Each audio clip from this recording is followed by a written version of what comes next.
Hello everyone, I am Santosh Shukonda Hunrao. Today date is 12, 12 January 2022. Today our topic is multi-threading in Java. Uh, we firstly discussed what is a multi-threading. Java is a multi-threaded programming language, which means we can develop multi-threaded programs using Java. A multi-threaded program contains two or more parts that can be run concurrently, and each parts can be handle a different task at the same time, making optimal use of the available resource, especially when your computer has multiple CPUs.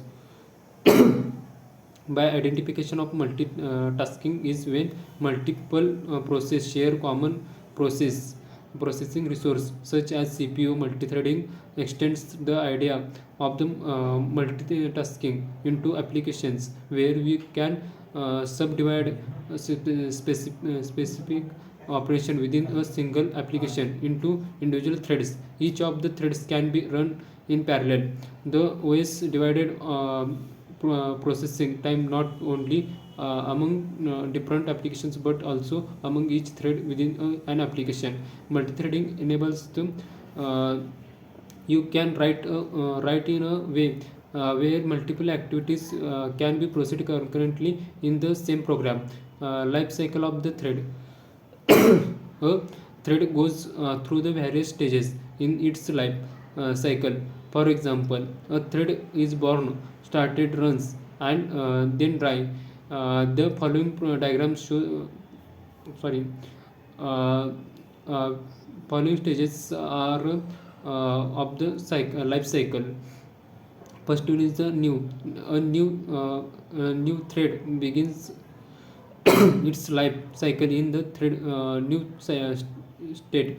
It remains in this state until program starts the threads. It is also referred to the born thread. Runnable. After a newly born thread is started, the thread becomes runnable. A thread in this state is considered to be executing its task.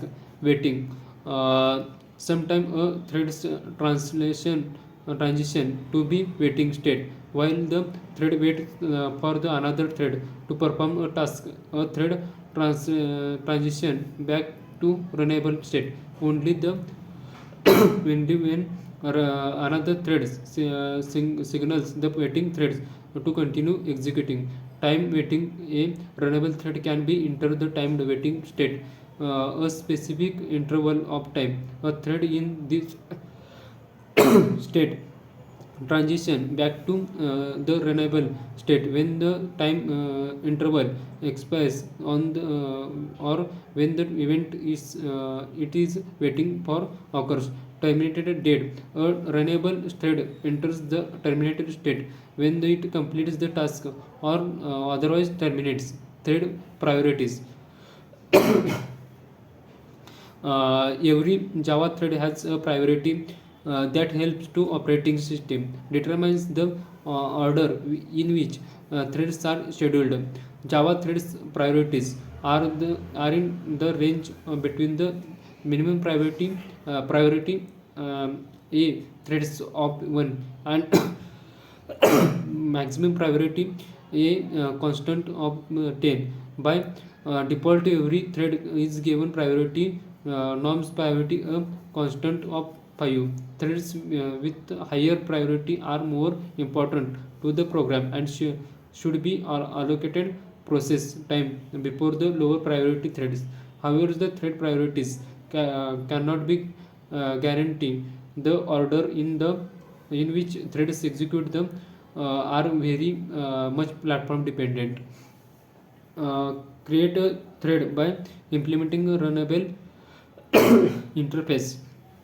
Um, if your class intended the execute as a thread, when then you can achieve this by implementing the runnable interface. By you we will be follow three basic steps. First step is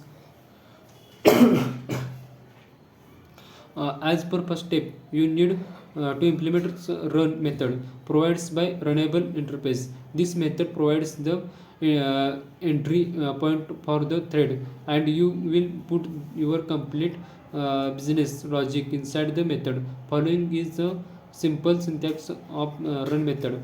uh, Second step is the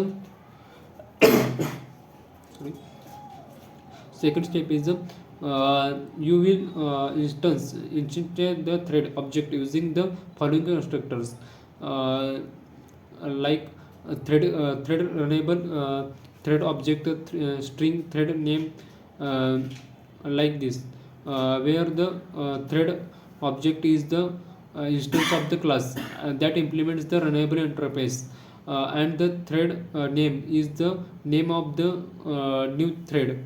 uh, and step is the uh, third step is the once the thread object is created, you can start the by calling start method, which execute the call to run method. Following is the syntax of the start method. Thank you.